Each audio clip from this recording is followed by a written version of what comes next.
الرحمن الرحيم الحمد لله كفى وسلام على عباده الذين اصطفى وصل وسلم وبارك على نبينا المصطفى وعلى آله وصحبه نجوم الهدى وقادته أما بعد بالسند المتصل منا إلى إمام المحدثين أمير المؤمنين في حديث رسول الله صلى الله عليه وسلم أبي عبد الله محمد بن إسماعيل ابن إبراهيم الجوفي البخاري رضي الله عنه وأرضاه ونفعنا بعلومه وحشرنا في زمرته أنه قال بسم الله الرحمن الرحيم باب كيف كان بدء الوحي إلى رسول الله صلى الله عليه وسلم وقول الله عز وجل إنا أوحينا إليك كما أوحينا إلى نوح والنبيين من بعده.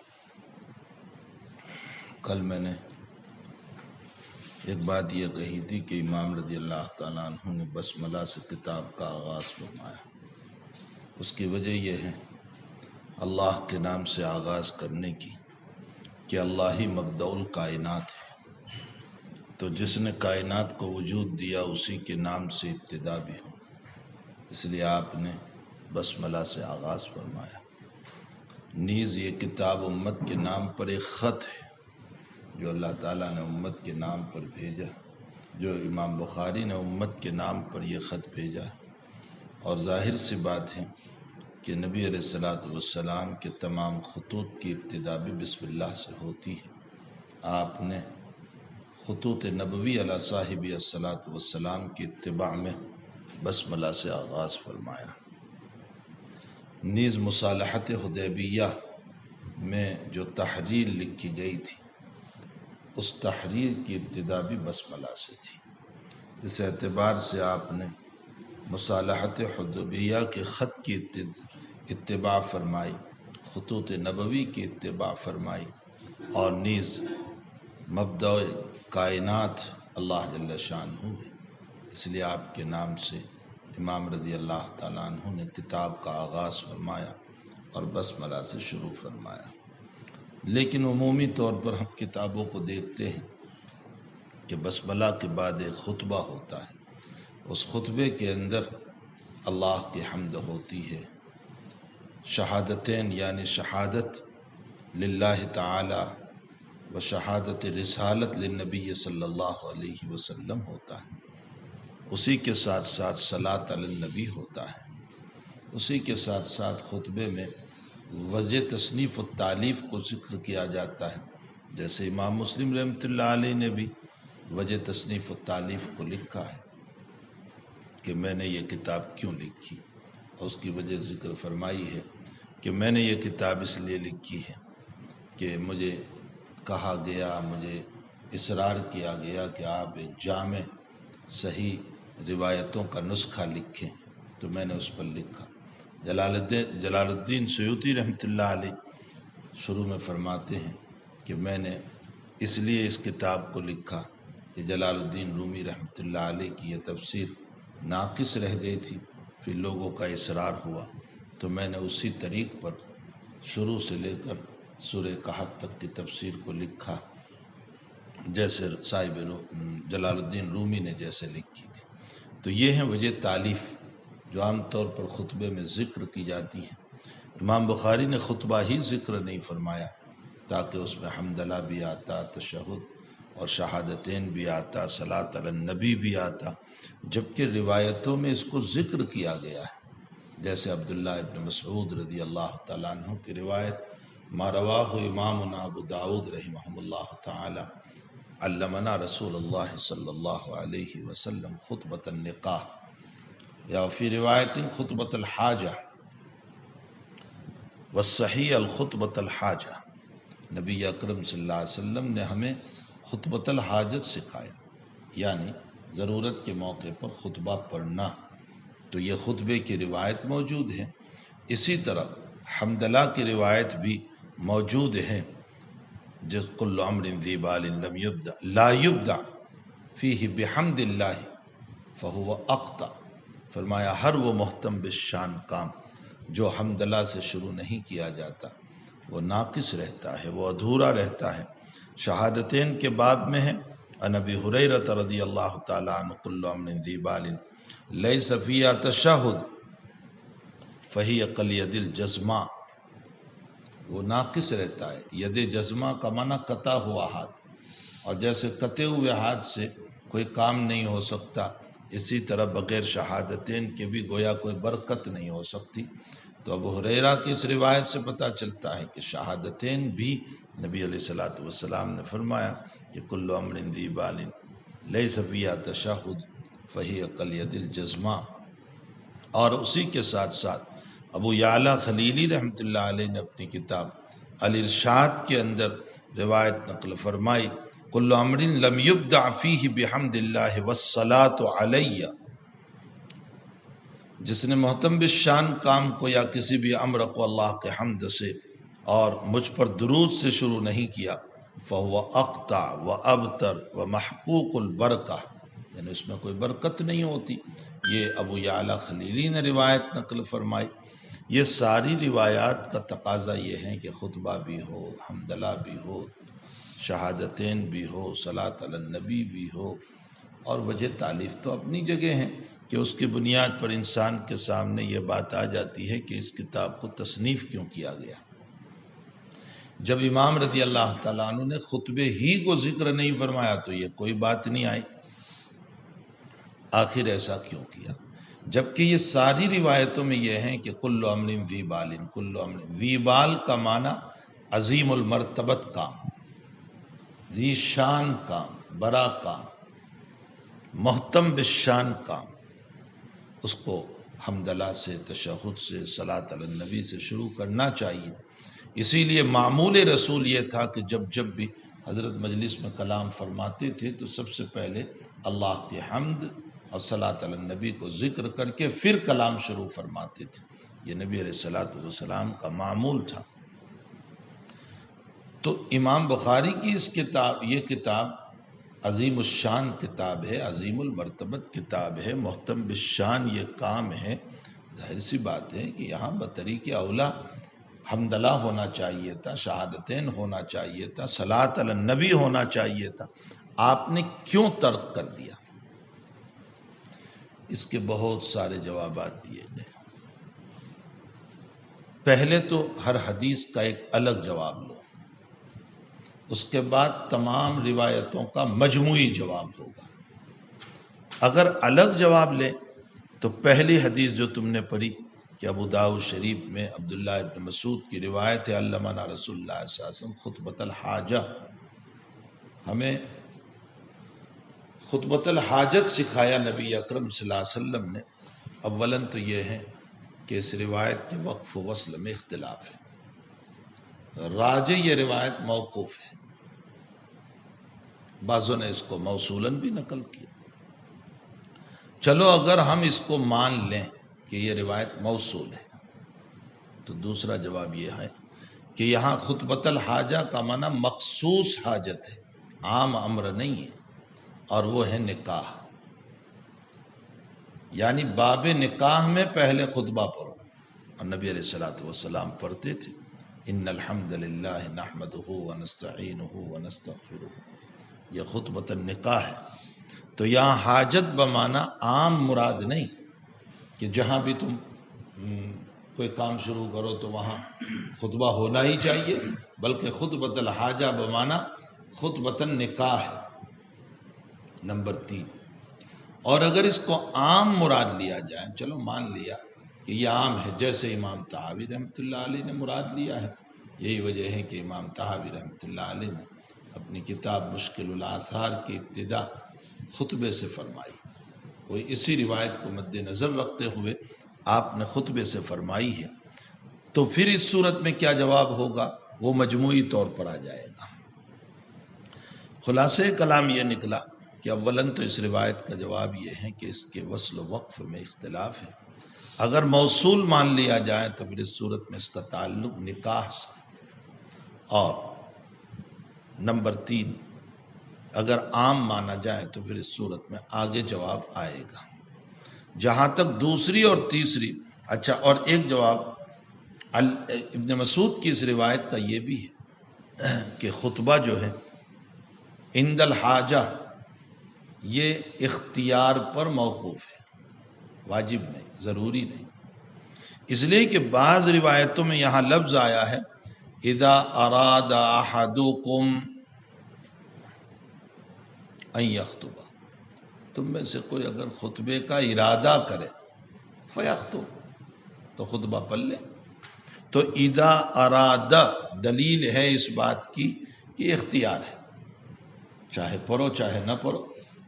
بہت ممکن ہے کہ امام بخاری رحمۃ اللہ علیہ نے ارادہ نہیں فرمایا، تو اولاً تو یہ آپ کے ارادے پر ہے۔ نمبر 2 وصل و وقف میں اختلاف۔ نمبر 3 اس کا تعلق نکاح سے، اور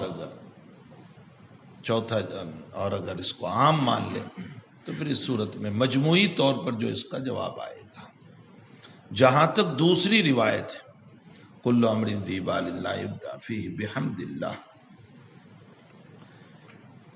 اس روایت کے اندر قرہ ابن ابراہیم ہے جو متکلم فی راوی، امام احمد ابن حنبل رحمۃ اللہ علیہ نے ان کو منکر الحدیث قرار دیا۔ دوسری بات یہ بھی ہے کہ خود اس روایت کے وصل و وقف میں اختلاف ہے، تو یہ روایت متکلم فی ہو گئی قرہ ابن ابراہیم کے اس روایت کے ناقلین میں موجود ہونے کی وجہ سے۔ جہاں تک تیسری روایت ہے شہادتین کی، تو اس میں عاصم ابن قلیب ہے جس پر کلام ہوا ہے، آپ کے حاشیے میں بھی لکھا ہوا ہے عاصم ابن قلیب جس پر کلام ہوا ہے۔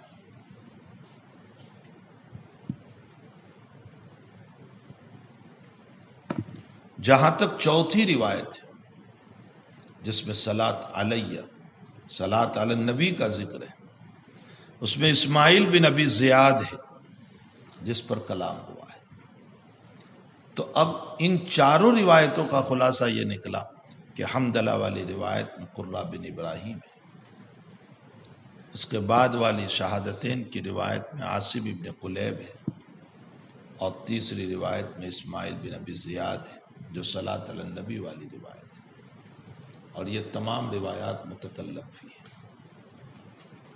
اور متکلم فی ہونے کی بنیاد پر امام بخاری رحمۃ اللہ علیہ نے ان روایتوں پر عمل نہیں فرمایا۔ لیکن اس پر بہت بڑا اشکال ہے، اور وہ اشکال یہ ہے کہ آپ نے اپنی کتاب میں روایتوں کے لانے میں صحت کا اہتمام فرمایا ہے، باقی عمل کرنے میں کیا حرج ہے؟ چلیے آپ تشہد کی روایت نہ لائیں اپنی کتاب میں اس لیے کہ اس میں قرہ ابن ابراہیم موجود ہے یا عاصم ابن قلیب موجود ہے یا اسماعیل بن ابی زیاد ہیں، اور وہ آپ کی شرط پر نہیں ہے، اس لیے آپ ان روایات کو اپنی کتاب میں جگہ نہ دیں۔ لیکن جہاں تک عمل کا تعلق ہے تو عمل بحیثیت ضعیف روایت ہونے کے عمل کرنے میں کوئی عرض نہیں، عمل تو کرنا چاہیے تھا۔ اس روایت پر خطبے ہی کو تو ذکر کرنا تھا، تشہد کو ذکر کرنا تھا، حمدلہ کو ذکر کرنا تھا۔ اس لیے بھائی یہ کوئی بات ایسے دل پر اترنے والی نہیں ہے کہ اس میں ضعیف راوی ہونے کی بنیاد پر امام رضی اللہ تعالیٰ عنہ نے ان چیزوں کو چھوڑ دیا، اس لیے کہ حدیث کے لانے میں آپ نے صحت کا اہتمام فرمایا ہے، نہ کہ عمل کرنے میں۔ عمل کرنے کے باب میں تو بہت ساری ضعیف روایتوں پر آپ نے خود عمل کیا ہے۔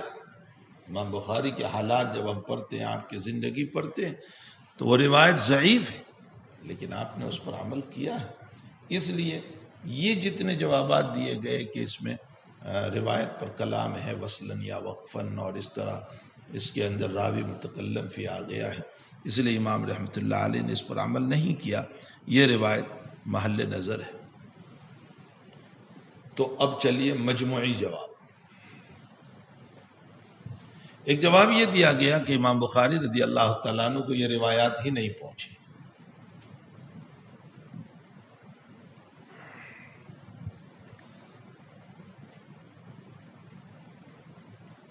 لیکن یہ جواب بھی محل ہے، اس لیے کہ امام کی کتاب تاریخ بخاری التاریخ الکبیر، اس میں شہادتین والی روایت موجود ہے۔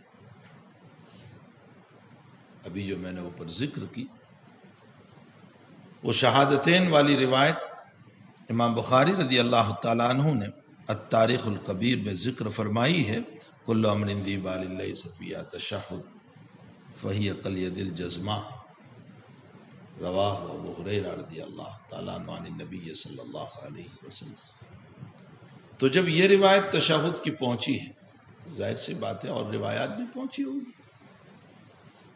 اور جب تشہد کی روایت پہنچی ہے آپ کو تو شہادتین کا ذکر یہ خود خطبے کے اوپر دلیل ہو جاتی ہے۔ اور امام بخاری رضی اللہ تعالیٰ عنہ کی ساری تصنیفات تو چھپی نہیں، بہت ممکن ہے کہ اور روایات جو ہیں وہ بھی بخاری کو پہنچی ہوگی، لیکن عدم وجود تصنیفات کی بنیاد پر کوئی یہ نہیں کہہ سکتا ہے کہ وہ روایات آپ کے پاس ہے یا نہیں۔ لیکن چونکہ تاریخ الکبیر چھپ چکی ہے اور اس کے اندر یہ روایت موجود ہے، اس لیے یہ دعویٰ کرنا کہ امام رضی اللہ تعالیٰ عنہ کو یہ روایت نہیں پہنچی، یہ مسئلہ محل نظر ہے۔ ایک تیسرا جواب یہ دیا گیا کہ ساری روایات کو اپنی جگہ تسلیم ہے، لیکن ان روایتوں میں یہ کہاں آیا ہے کہ کتابت فی الکتاب، جتنی روایات ابھی پیش کی گئی اس میں کتابت فی الکتاب کا مسئلہ کہاں آیا، کتاب میں لکھنے کا مسئلہ کہاں آیا؟ نبی علیہ السلام نے کسی روایت میں یہ کہاں فرمایا کہ اس کو لکھنا چاہیے؟ آپ نے تو یہ فرمایا نا کہ آغاز کسی محتم بالشان کے اندر آپ کو اللہ کی حمد کرنا چاہیے، تشہد پڑھنا چاہیے وغیرہ وغیرہ۔ بہت ممکن ہے کہ امام بخاری رضی اللہ تعالیٰ عنہ نے جب کتاب کا آغاز فرمایا تو اس موقع پر حضرت امام بخاری رحمۃ اللہ علیہ نے زبان سے ذکر کر لیا ہوگا، اور جب زبان سے اللہ کے حمد، تشہد اور اسی طرح صلاۃ علی النبی کا آپ نے ذکر کر لیا ہے تو یہ بھی ان احادیث پر عمل ہو ہی گیا، اس لیے کہ یہ کہا گیا ہے کل امر ذی بال لم یبدأ بحمد اللہ وغیرہ، تو حمدللہ شروع میں کر دو، بس ہو گیا، کتابت کہاں ضروری رہا۔ ایک چوتھا جواب یہ دیا گیا جو امام نووی رحمۃ اللہ علیہ، اچھا یہ جو میں نے تیسرا جواب نقل کیا یہ علامہ اسماعیلی رحمۃ اللہ علیہ کا جواب ہے جو شارح بخاری بھی ہے۔ ایک چوتھا جواب یہ دیا گیا جو امام نووی رحمۃ اللہ علیہ اور علامہ تاج الدین سبکی رحمۃ اللہ علیہ کا جواب ہے، وہ یہ فرماتے ہیں کہ یہاں مقصود ان تمام روایات سے ابتدا بالذکر ہے، اگرچہ کسی روایت میں حمدللہ کا لفظ آیا، کسی روایت میں شہادت کا لفظ آیا، لیکن مقصود اس سے ذکر ہے، اور جب مقصود ذکر ہے تو بسم اللہ الرحمن الرحیم میں ذکر آ ہی تو گیا، جو مقصود تھا وہ اس میں آ گیا، تو بسم اللہ الرحمن الرحیم کا لانا یہ اس بات کی دلیل ہے کہ اس کے اندر سارے ذکر جو ہے داخل ہو گیا، لیکن اس پر ہمارے حضرت کو اشکال ہے اس جواب پر، اور وہ اشکال یہ ہے کہ بھلا یہ روایت جو ہے، اچھا تاج الدین سبکی اور امام نووی نے مسند احمد کے حوالے سے روایت بھی پیش کی، کل امر ذی بال لم یبدأ بذکر اللہ، میں دیکھیے ذکر اللہ کا لفظ بھی ہے، رواہ احمد فی مسندی، تو بس حمدللہ اور تشہد وغیرہ کی جگہ پر ذکر ہو جائے، بات بظاہر بہت اچھی ہے، واقعتاً اچھی ہے۔ ہمارے حضرت کہتے ہیں کہ ایک ہے نفس ذکر، یہ تو عام ہوا، اور ایک ہے حمدللہ شہادتین وغیرہ جو خاص ہوا، اور ہوتا یہ ہے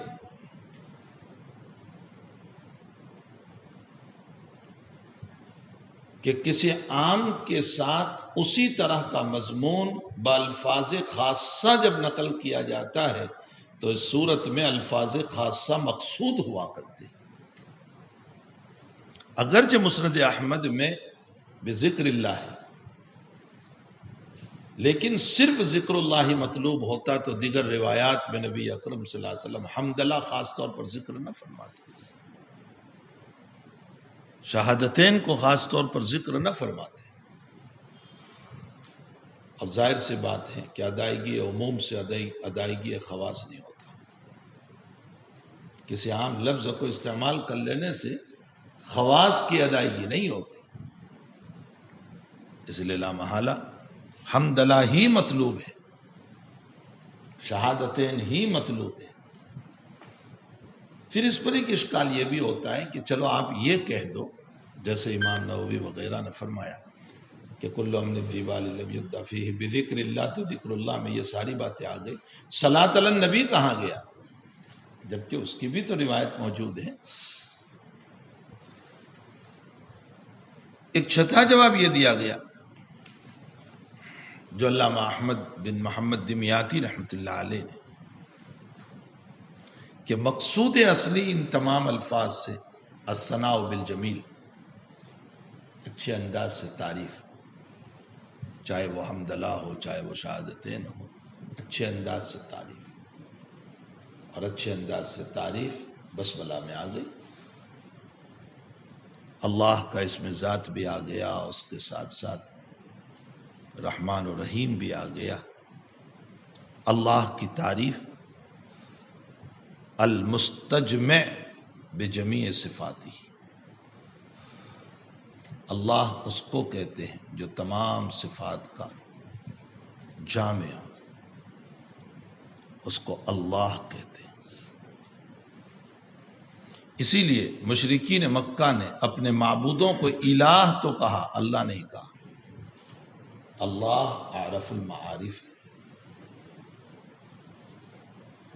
زید بھائی کی اسی پر مغفرت ہو گئی تھی، جو آپ نے وہ بعد الوفات اپنا خواب میں کسی کو بیان کیا کہ رب کریم نے اسی پر میری مغفرت کر دی کہ تو نے میرے نام کا اتنا اکرام کیا کہ تو نے اس کو عارف المعارف قرار دیا۔ ایک تو ہے معرفہ جو خاص ہوتا ہے، اور معرفہ میں اخص الخواص، ایسا معرفہ جس میں دنیا میں کوئی شریک نہیں۔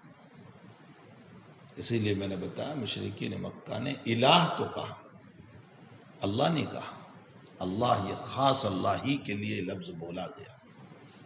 آپ کے وہاں کے مستشرقین بھی کبھی بھی اللہ کا نام اپنے معبودوں پر استعمال نہیں کیا، کبھی نہیں۔ وہ بھگوان کہہ دیں گے، وہ ایشور کہہ دیں گے، کوئی اور لفظ بولیں گے، لیکن اللہ کا لفظ نہیں بولیں گے۔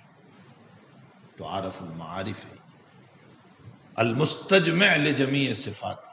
قاضی بیضاوی نے یہ تعریف فرمائی ہے بیضاوی شریف میں، اور پھر اس پر بہت تفصیلی بحث فرمائی ہے کہ یہ آیا مشتق ہے یا جامد ہے۔ راجح یہ ہے کہ یہ جامد ہے۔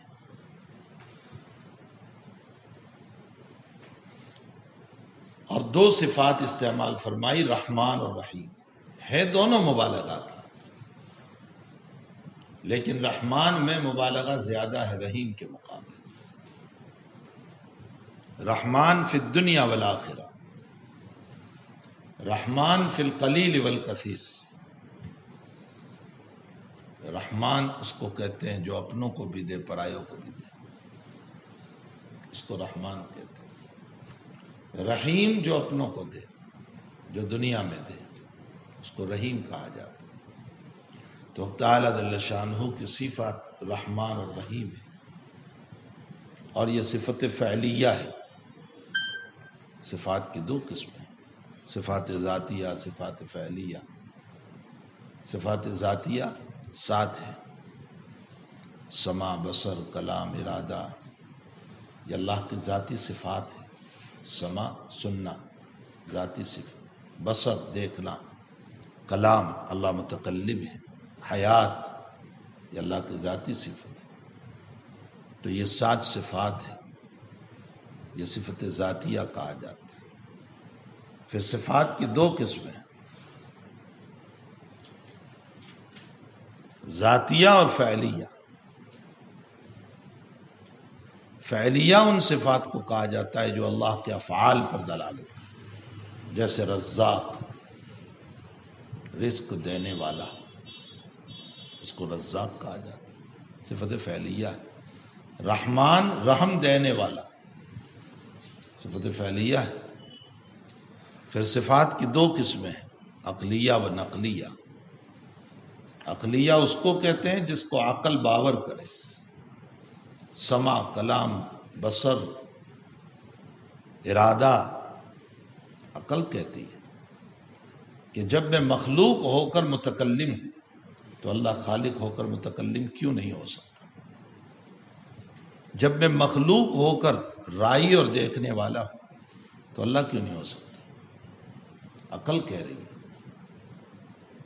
نقلیات میں ضرور ہے لیکن عقل اس کو کہہ رہی ہے، اور صفات نقلیہ اس کو کہتے ہیں کہ جس میں عقل کو ذرہ برابر گنجائش ہے، لیکن نقل میں آیا ہے قرآن اور حدیث میں، اس لیے ہم اس کو مان رہے ہیں، اس کو صفات نقلیہ۔ پھر وہ صفات نقلیہ ذاتیہ بھی ہو سکتی ہے اور فعلیہ بھی ہو سکتی ہے۔ جیسے رب کریم کا نزول سمائے دنیا پر آخر اللیل میں، یہ فعل نزول جو ہے یہ اللہ کا فعل ہے۔ اب یہ کہ عقل اشکال کرے گی اس میں کہ ایک طرف تم کہتے ہو اللہ ہر جگہ ہے تو نزول کی ضرورت کیا رہی؟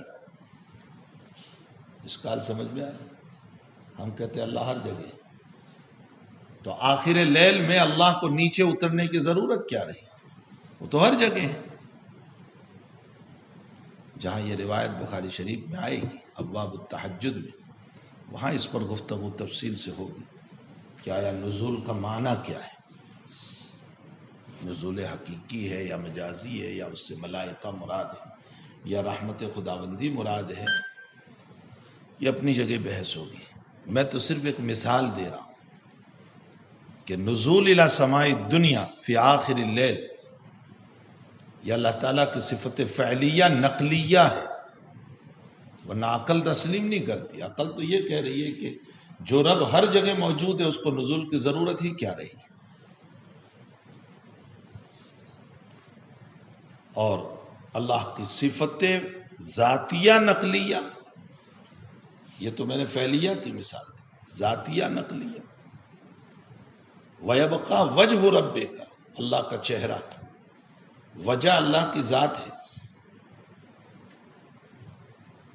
اللہ کی پندلی حدیث شریف میں آئے گا، ساق،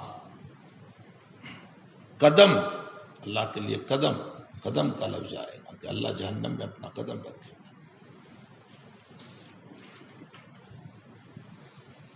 یہ سارے الفاظ جو ہیں، اللہ کا قدم، اللہ کی آنکھ، وَلِتَصْنَعَ عَلَىٰ عَيْنِي، میرے سامنے یہ کام کرو، اللہ کی آنکھ، اللہ کا چہرہ۔ عقل اشکال کر رہی ہے، اور اشکال یہ کر رہی ہے کہ جس کی آنکھ ہو، چہرہ ہو، پندلی ہو، قدم ہو، وہ تو ہماری طرح ہوا، اور جو ہماری طرح ہوگا وہ جسم والا ہوا، اور مجسم ہر جگہ نہیں ہو سکتا۔ آپ یہاں ہیں تو وہاں نہیں ہے، اور وہاں ہیں تو یہاں نہیں ہو سکتا۔ جو مجسم ہوتا ہے وہ ہر جگہ نہیں ہو سکتا۔ اور یہ ساری باتیں روایتوں میں آئی ہیں۔ فرقہ مجسمہ کو اسی سے اشکال ہو گیا، انہوں نے غلط عقیدہ قائم کر دیا۔ ہمارے مستشرقین کو یہی شبہ ہوا، کچھ سمجھ میں بھی آ رہا، یہ ہمارے مستشرقین جو ان کو یہی مسئلہ شبہ میں ڈال رہا ہے کہ انہوں نے انہی چیزوں کو سن کر کے اللہ کا ایک حیولہ بنا لیا اور یہ کہا کہ یہ اللہ ہے۔ تو عقل تو اشکال کرے گی کہ جو مجسم ہے یہ تو، لیکن ہم یہ کہیں گے کہ نہیں، لیس کمثلہ شیء، اس کی طرح کوئی چیز ہو ہی نہیں سکتی۔ اس لیے متقدمین نے تو یہ کہا ان صفات ذاتیہ نقلیہ، ذاتیہ اس لیے کہ وجہ ذات ہے، آنکھ ذات ہے، کان ذات ہے، پندلی ذات ہے، اس لیے ذاتیہ، اور نقلیہ اس لیے کہ نقل ہے، قرآن حدیث میں موجود ہے۔ متقدمین نے تو یہ کہا کہ الفاظ پر ایمان لاؤ، حقیقت اللہ کے حوالے۔ بس امام مالک رحمۃ اللہ علیہ یہی فرماتے، ایمان لے آؤ، اللہ کا چہرہ ہے، اللہ کی آنکھیں، کیا اور کیسی اس بحث میں نہ جاؤ، یہ اللہ کے حوالے، اس لیے کہ اس کی طرح کوئی چیز ہو ہی نہیں سکتی۔ پھر تجسم کیسے ہو سکتا ہے، جسم کیسے ہو سکتا ہے؟ بس ایمان لے آؤ، حقیقت اللہ کے حوالے۔ لیکن جب فرقہ مجسمہ پیدا ہوا اور انہوں نے انسانوں کی طرح اللہ کو قرار دیا، تو پھر ہمارے متاخرین کو ان صفات ذاتیہ نقلیہ میں مناسب تعویلات کرنی پڑی، یہ ان کے جواب کے لیے۔ جیسے غزالی نے، رازی نے تعویلات کی کہ وجہ بول کر اللہ کی ذات مراد لی، اور یہ ہوتا ہے ہمارے وہاں بھی چہرہ بول کر ذات مراد لیتے ہیں، تو وجہ بول کر چہرہ نہیں، وجہ بول کر ذات مراد لی۔ اللہ کل من علیہا فان ویبقى وجہ ربک ای ذات ربک، اللہ کی ذات باقی رہے گی۔ ہاتھ بول کر قوت مراد لی، حدیث شریف میں اللہ تعالیٰ کا ہاتھ بھی ہے، جس سے قوت مراد لی، اس لیے کہ ہاتھوں میں قوت ہوتی ہے۔ اسی طرح کی تعویلات متاخرین نے کی، ورنہ متقدمین تو اسی بات کے قائل تھے کہ بس الفاظ پر ایمان لے آؤ، حقیقت اس کے حوالے۔ پہلی مرتبہ جب شیخ یہاں بخاری کے افتتاح کے لیے تشریف لائے، اور یہ جو کتب خانہ ہے، یہ عمارت بنی تھی، اسی کا افتتاح تھا، اسی میں حضرت نے درس دیا تھا اوپر چڑھ کر۔ اس موقع پر یہ بحث آ گئی تھی بیچ میں، تو شیخ نے کہا میں متقدمین کے مسلک پر ہوں، بس الفاظ پر ایمان لاؤ، اس کی حقیقت کی طرف نہ جاؤ۔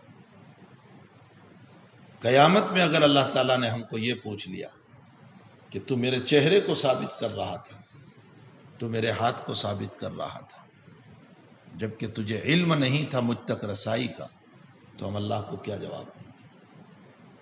اس لیے فرمایا امام مالک رحمۃ اللہ علیہ نے جو بات فرمائی وہی اپنی جگہ پکی اور سچی ہے۔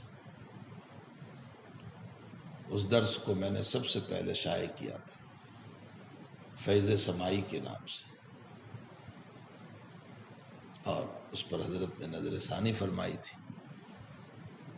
اور یہ درس پر نظر ثانی حضرت نے مدینہ المنورہ میں فرمائی تھی، میں یہاں سے ساتھ لے گیا تھا، اور وہیں حضرت نے مسجد نبوی میں بیٹھ کر اس پر نظر ثانی کی تھی،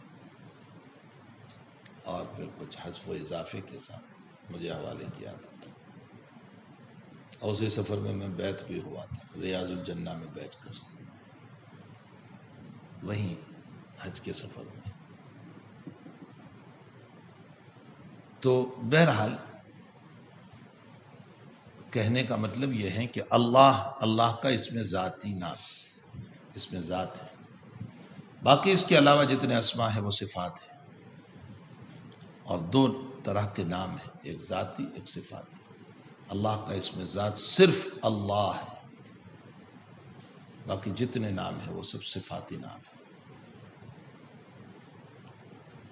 بہرحال علامہ احمد بن محمد دمیاطی رحمۃ اللہ علیہ فرماتے ہیں کہ یہ جتنی روایات ہیں جس میں تشہد ہے یا حمدللہ ہے، ان تمام کا خلاصہ یہ ہے کہ ثنا بالجمیل، اچھے انداز سے تعریف، اور ظاہر سی بات ہے بسم اللہ الرحمن الرحیم سے تعریف ہو گئی، اس لیے اب حمدللہ کی اور تشہد کی ضرورت نہ رہی۔ اس پر اشکال یہ ہے کہ صلاۃ علی النبی تو پھر بھی نہیں آیا، علمنا رسول اللہ صلی اللہ علیہ وسلم خطبۃ الحاجہ، تو وجہ تعلیف وغیرہ کہاں گیا؟ ایک جواب یہ دیا گیا کہ اول ما نزل الوحی کی اتباع فرمائی امام بخاری، اور اول ما نزل الوحی اقرأ بسم ربک الذی خلق، اور وہاں پر کوئی حمدللہ خطبہ وغیرہ کچھ نہیں. تو تاسی بالقرآن، اول ما نزل الوحی اول ما نزل القرآن، آپ نے اس کی اتباع فرمائی اور اس کی اتباع کرتے ہوئے ترک خطبہ فرمایا. ایک جواب یہ دیا گیا کہ آپ نے عمل علی خطوط النبی علی صاحب الصلاۃ والسلام فرمایا، اور حضرت کے تمام خطوط جو ہیں وہ بسملہ سے شروع ہوتے ہیں، نہ حمدللہ ہے، نہ تشہد ہے، نہ صلاۃ علی النبی ہے. ابھی اگلے صفحے پر خط آئے گا جو ہرقل کو لکھا تھا، بسم اللہ الرحمن الرحیم من محمد رسول اللہ الہ ہرقل عظیم الروم سلام علی من اتبع الہدی اسلم تسلم یؤتک اللہ اجرک مرتین. وہاں بسم اللہ کے بعد سیدھا حضرت نے مضمون شروع کر دیا. تو نبی اکرم صلی اللہ تعالی علیہ وسلم کہ ان خطوط کی اتباع کرتے ہوئے امام بخاری نے یہ سمجھا کہ میں بھی امت کے نام ایک خط لکھ رہا ہوں، تو اتباع نبوی میں آپ نے ترک خطبہ فرمایا، ترک حمدللہ فرمایا اور بسم اللہ سے آغاز فرمایا. بعض لوگوں نے ایک جواب یہ دیا کہ حدیث حمد کا تعلق، یعنی یہ جو روایات پڑھی کل امر ذی بال لا یبدا فیہ بحمد اللہ فہی کالید الجزمہ، اس کا تعلق خطبے سے، خطابت سے، وعظ سے. عربوں کی عادت تھی کہ وہ اپنے خطابت کو، اپنے وعظ کو اشعار سے شروع کرتے تھے. پہلے اشعار پڑھتے تھے اور اس کے بعد اپنا وعظ شروع کرتے تھے. تو نبی علیہ الصلوۃ والسلام نے فرمایا اپنے وعظ کی ابتدا، اپنی خطابت کی ابتدا اشعار سے نہ کرو، حمدللہ سے کرو، اللہ کے حمد سے. ظاہر سی بات ہے کہ اس روایتوں کا تعلق کل امر ذی بال لا یبدا فیہ بحمد اللہ، یا اس کے علاوہ جو روایتیں پڑھی آپ نے، اس کا تعلق خطابت سے کہ بھئی اللہ کے نام سے شروع ہونا چاہیے، نہ یہ کہ آپ اپنے اشعار سے شروع کریں. اگر یہ جواب لیا جائے تو آج کل کے بعض واعظین بھی خطبہ پڑھنے کے بجائے پہلے اشعار پڑھتے ہیں. یہ غلط طریقہ ہوتا. پہلے خطبہ پڑھیں. ہاں، خطبے کے بعد اپنے مضمون کو شروع کرنے سے قبل اشعار پڑھیں تو کوئی حرج نہیں. سمجھ میں آیا؟ لیکن پہلے اللہ کے حمد کریں، صلاۃ علی النبی کریں اور اس کے بعد اشعار پڑھیں. باقی اشعار ہی سے شروع نہیں کرنا چاہیے. اس جواب کا تو آپ صلی اللہ علیہ وسلم کے یہ ارشادات جو ہیں وہ ان لوگوں سے متعلق ہے جو خطابت کرتے ہیں. اور ظاہر سی بات ہے بخاری کی یہ کتاب خطابت نہیں ہے، کتابت ہے، اس لیے آپ نے ترک حمدللہ فرمایا. ہمارے حضرت شیخ رحمۃ اللہ علیہ ایک جواب یہ دیا کرتے تھے، شیخ زکریا رحمۃ اللہ علیہ، کہ میں جب حج میں گیا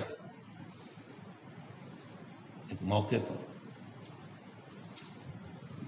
تو میں نے خواب دیکھا کہ عزیزم یوسف سلمہ اور انعام سلمہ، یعنی ماں یوسف صاحب حضرت جی اور مولانا انعام الحسن صاحب، یہ دونوں مجھ کو خواب میں یوں کہہ رہے ہیں کہ ہمیں بخاری پڑھاؤ. تو میں نے ان کو خواب میں معذرت کی یہ کہہ کر کہ میرے پاس مراجعات کے لیے کتابیں نہیں ہیں. ظاہر سی بات ہے کہ بخاری کے لیے کتابیں ہونا چاہیے جس کی طرف مراجعات کریں. ویسے حدیث کی کوئی بھی کتاب پڑھانے کے لیے مراجعات کے لیے تو مراجع تو چاہیے، کس کی طرف رجوع کرو گے. ایک مدرسے میں جب دورہ شروع ہوا اور بخاری کے مدرس صاحب نے ناظم صاحب سے کہا کہ فتح الباری اور آئینی وغیرہ کچھ شروحات مدرسے میں منگوا لیجیے، اس لیے کہ بخاری شریف کے لیے ان شروحات کی ضرورت ہے. تو ناظم صاحب کہنے لگے کہ مولانا شرح دیکھ کر کے تو ہر آدمی پڑھا دیتا ہے، بغیر دیکھے پڑھائے کمال یہ ہوتا ہے. میں نے کہا یہ جواب ہی کمال کا ہے.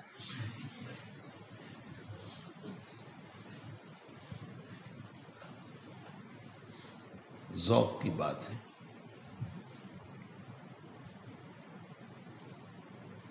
تو حضرت شیخ فرماتے ہیں کہ میں نے خواب دیکھا کہ عزیزم یوسف سلمہ اور انعام سلمہ مجھے خواب میں کہہ رہے ہیں ہمیں بخاری پڑھاؤ، اور میں نے کہا میرے پاس مراجعات کے لیے کتاب نہیں، اور وہ خواب میں اصرار کر رہے ہیں۔ تو پھر میں نے بخاری پڑھانا شروع کیا خواب ہی میں۔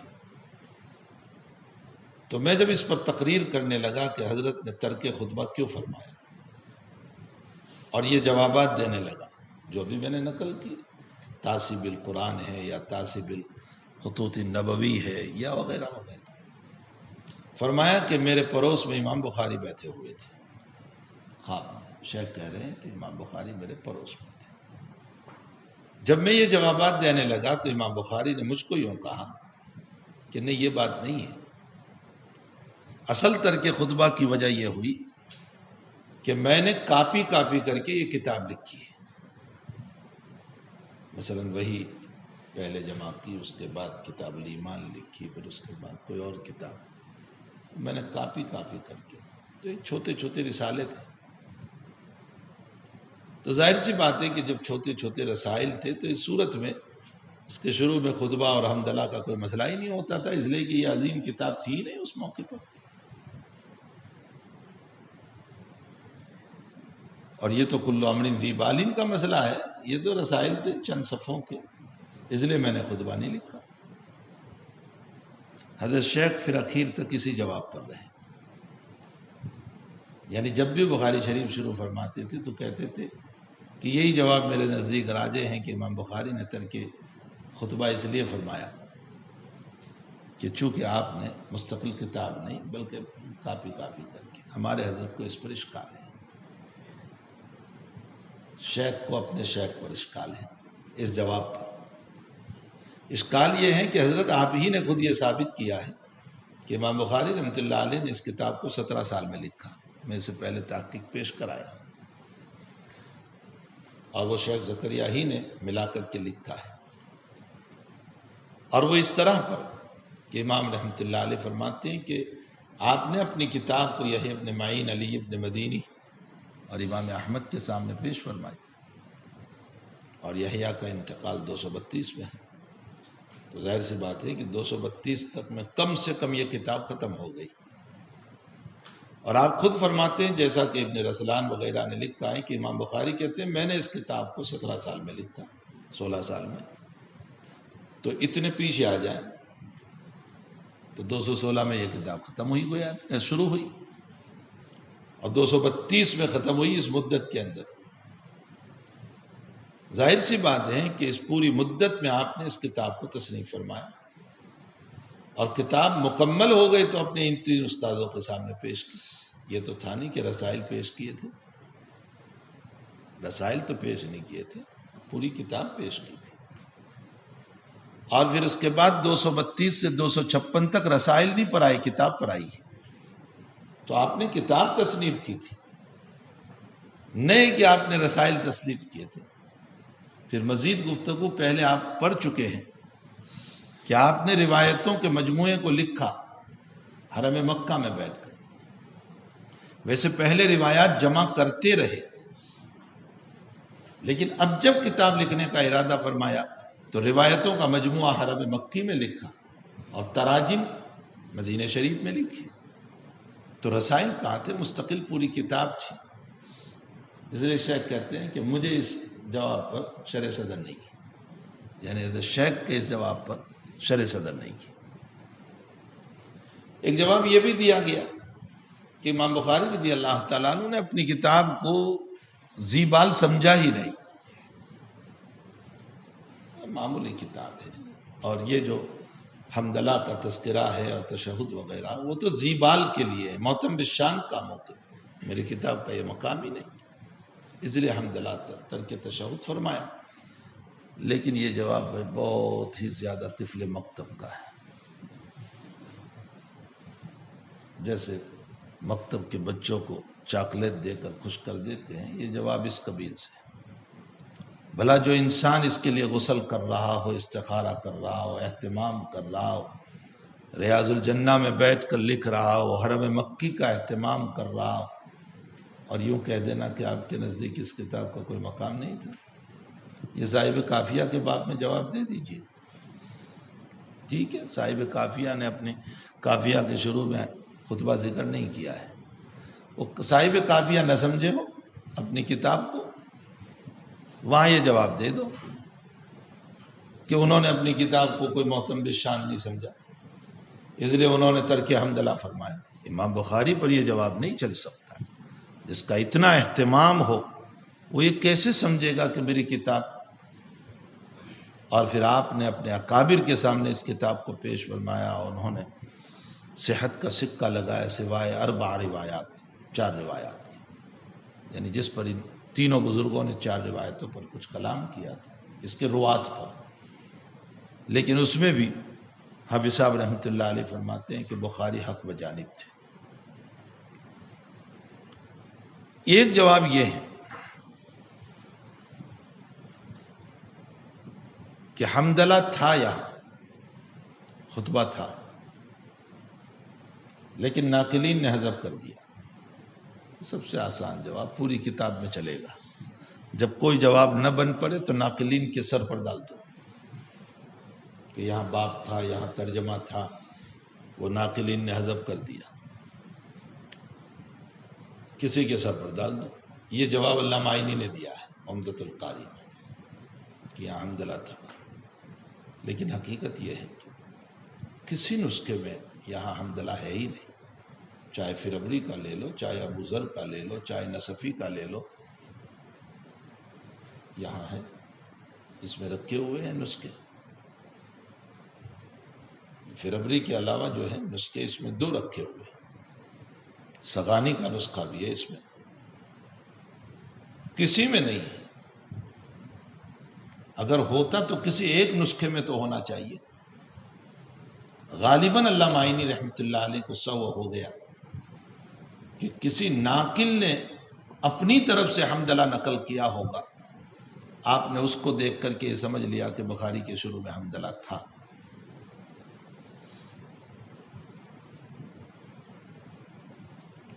سب سے بہتر جواب یہ ہے کہ جہاں آپ نے عمل علی القرآن کیا، اول وحی کا عمل کیا، اور وہاں خطبہ نہیں ہے، اقرا بسم ربک، عمل علی خطوط نبوی فرمایا، وہاں آپ نے اپنے اکابر کی طریق پر بھی عمل فرمایا۔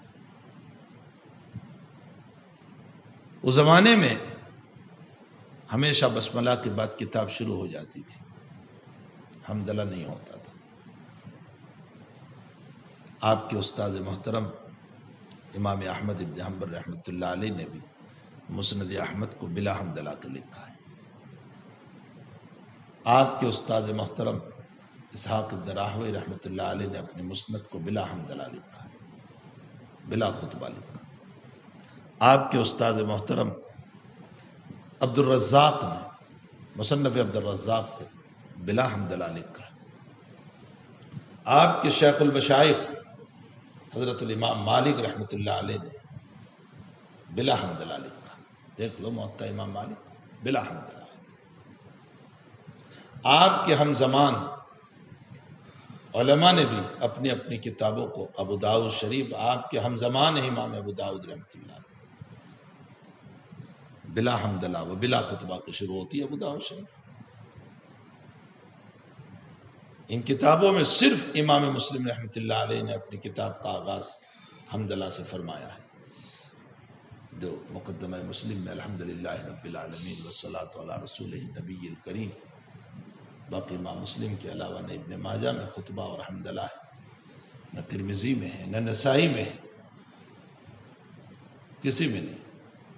تو یہ اس زمانے کا دستور اور طریق ہی یہ تھا کہ بلا حمدللہ کے شروع فرماتے تھے۔ آپ نے جہاں عمل علی القرآن کیا، عمل علی خطوط نبوی فرمایا، ان سارے اکابر کے طرز پر آپ نے ترک حمدللہ فرمایا۔ یہ راجح جواب ہے۔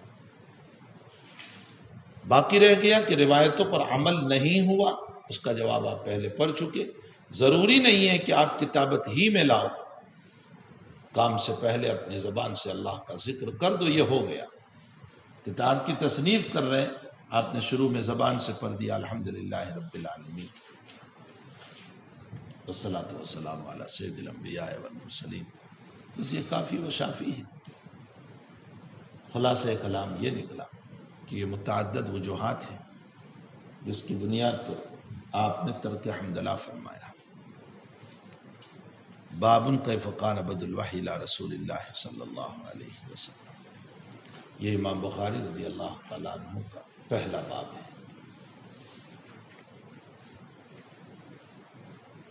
میں آپ کو اس سے پہلے بتا چکا ہوں کہ اس کتاب میں آپ نے دو باتوں کا اہتمام فرمایا، احادیث صحیحہ اور نمبر دو استنباط مسائل من الاحادیث الصحیحہ۔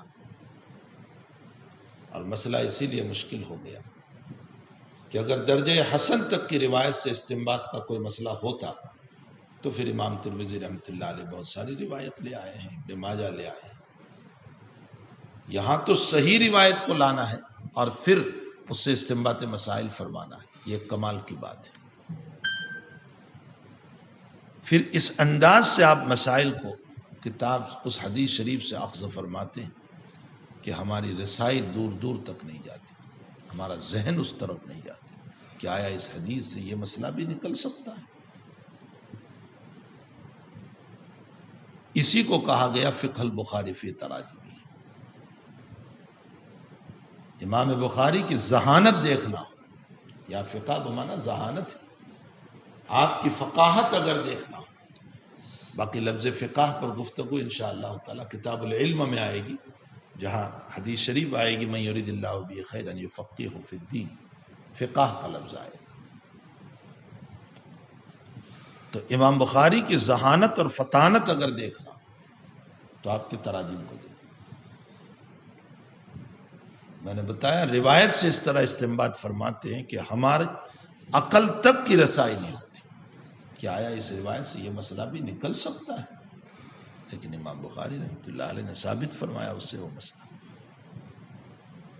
اب آپ کی تراجم کی تین قسمیں ہیں، میں اجمالی طور پر بیان کر دوں۔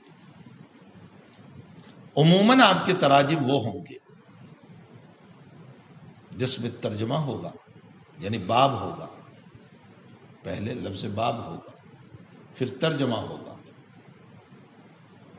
اور اس کے بعد احادیث ہوگی۔ بالفاظ دیگر جو ترجمہ ہوگا وہ دعویٰ ہوگا بخاری کا، اور جو احادیث یا قرآن آیت پیش کریں گے وہ دلیل ہوگی۔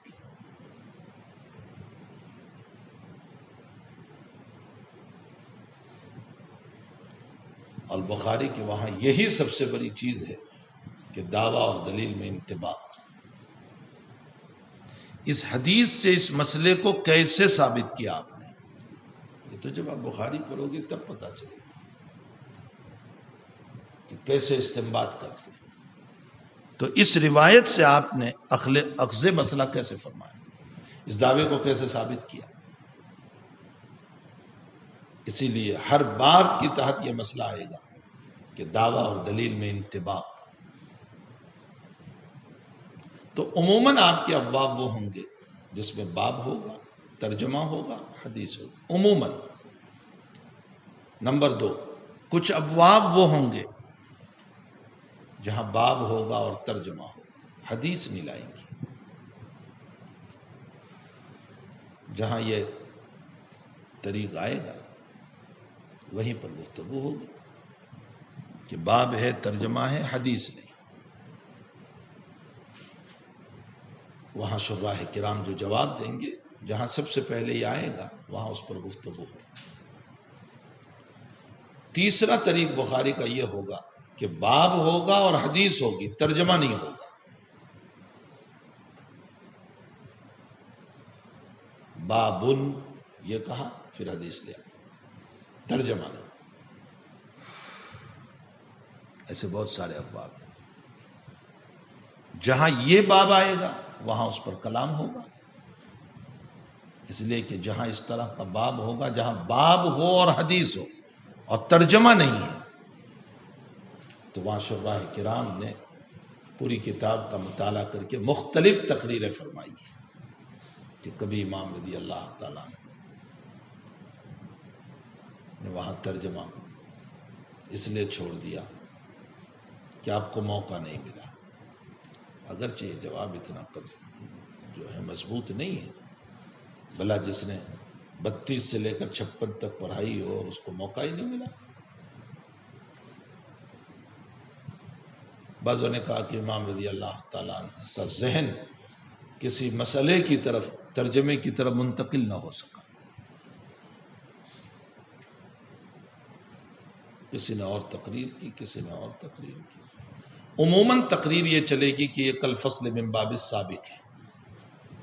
کل فصل من باب السابق کا معنی پہلے جو باب چل رہا ہے اسی باب سے متعلقہ مسائل کو اس میں ذکر فرماتے ہیں، یعنی یہ گویا کہ ماقبل سے جڑا ہوا مسئلہ ہے، اس کو کہا جاتا ہے کل فصل من باب السابق۔ تو جب ماقبل سے جڑا ہوا ہے تو باب کیوں لائے بیچ میں؟ اس کی تقریر ہوگی وہاں۔ تو عموماً امام رضی اللہ تعالیٰ باب یہ 3 طرح کے ہوں گے، باب، ترجمہ اور حدیث۔ باب اور ترجمہ فقط، حدیث نہیں، باب اور حدیث، ترجمہ نہیں، یہ 3 ہی طرح کے ابواب بخاری کے ہوں گے۔ لیکن عمومی ابواب جو ہیں نمبر اول کے ہوں گے، باب بھی ہوگا، ترجمہ بھی ہوگا اور حدیث بھی ہوگی عموماً۔ پھر جب آپ ترجمہ قائم فرمائیں گے تو اس سلسلے میں پھر 2 بات ہوگی۔ عموم تو یہ ہوگا کہ امام رضی اللہ تعالیٰ عنہ اپنے الفاظ سے ترجمہ قائم فرمائیں گے، اپنے ہی الفاظ سے۔ لیکن کبھی ایسا ہوگا کہ حدیث کو ترجمہ بنائیں گے، جو دعویٰ ہوگا وہ حدیث سے ہوگا اور حدیث کو ترجمہ بنائیں گے۔ پھر جب حدیث کو ترجمہ بنائیں گے تو پھر اس میں 2 شق ہوگی، یا تو بعین ہی حدیث کے الفاظ کو ترجمہ بنائیں گے، جیسے باب من یرید اللہ بہ خیرا یفقہہ فی الدین، حدیث ہی کے الفاظ کو باب بنا دیا۔ اور کبھی حدیث کے مفہوم کو ترجمہ بنائیں گے، جو حدیث ہے اس کے مفہوم کو ترجمہ بنائیں گے، یعنی اپنے انداز میں، تو سمجھ میں بھی آ رہا ہے۔ عمومی ابواب تو اپنے الفاظ کے ہوں گے، لیکن کبھی حدیث شریف کو ترجمہ بنائیں گے۔ پھر حدیث شریف جو ہے وہ بعینی حدیث شریف کو ترجمہ بنائیں گے یا حدیث کے مفہوم کو ترجمہ بنائیں گے۔ پھر کبھی ایسا بھی کریں گے کہ جب حدیث شریف کو ترجمہ بنائیں گے تو وہ حدیث ہوگی جو آپ کے نزدیک ہے، یعنی آپ کی کتاب میں اس باب میں اسی کو ترجمہ بنائیں گے۔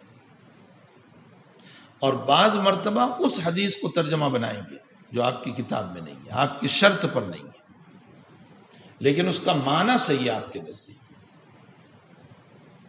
اس کو ترجمہ بنائیں گے۔ وہ دیگر کتاب کی حدیث ہے، جیسے کتاب الوضو میں آپ نے باب قائم کیا، باب لا تقبل صلاۃ بغیر طہور، نماز بغیر طہارت کے قبول نہیں ہوتی، یہ باب بنایا۔ اب یہ روایت ترمذی ابو داؤد کی، آپ کی شرط پر نہیں ہے، لیکن مضمون اس کا صحیح ہے، راوی کے اعتبار سے آپ کی شرط پر نہیں، مضمون اس کا صحیح ہے کہ بغیر طہارت کی نماز قبول ہوتی نہیں، تو حضرت امام رضی اللہ تعالیٰ عنہ اس کو باب بنا رہے ہیں۔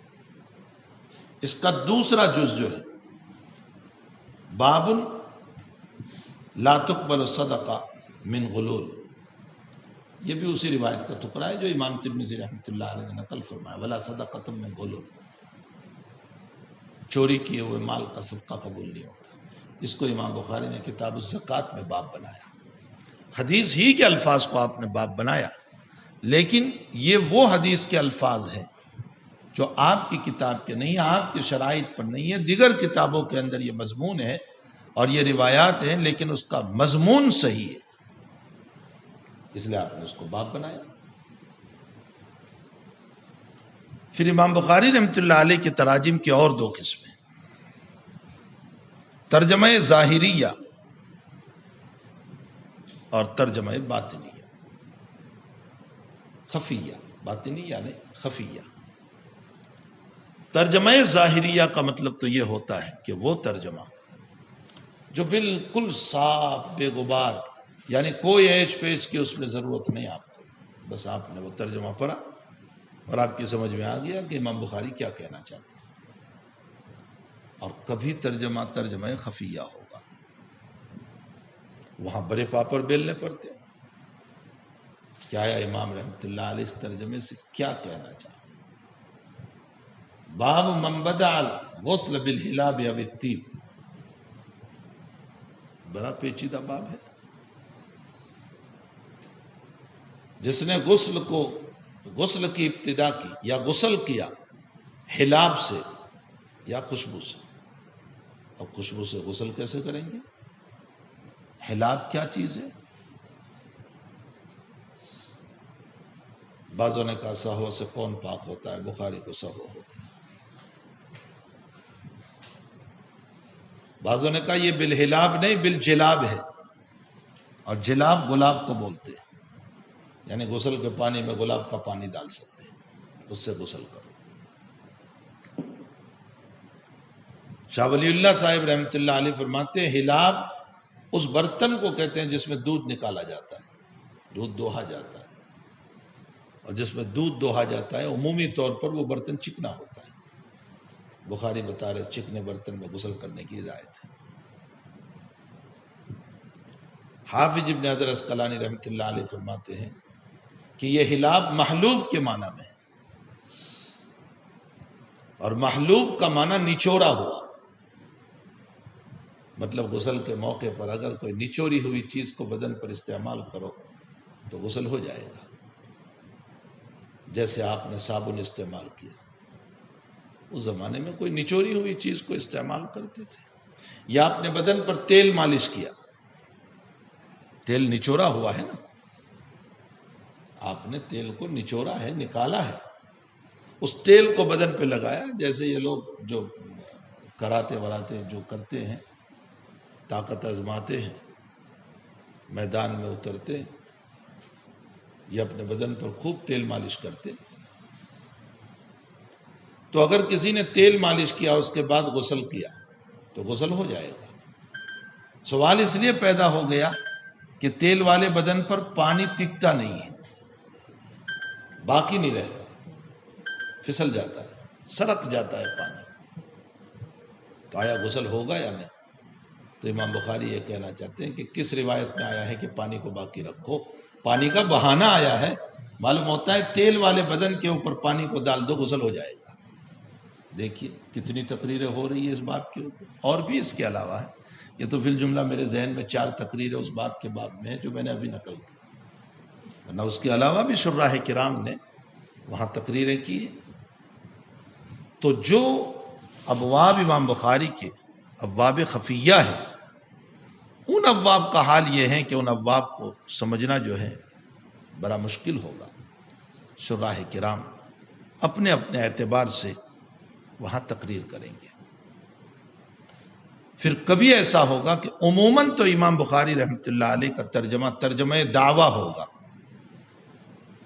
یہ میں آپ کے ابواب کی حقیقت بتا رہا ہوں۔ عموماً تو آپ کے ابواب جو ہے ترجمہ دعویٰ ہوگا۔ ترجمہ دعویٰ کا مطلب باب کے بعد جو ترجمہ لائے وہ آپ کا دعویٰ ہے، آپ کا مسئلہ ہے، جو آپ آنے والی حدیث سے ثابت کریں گے۔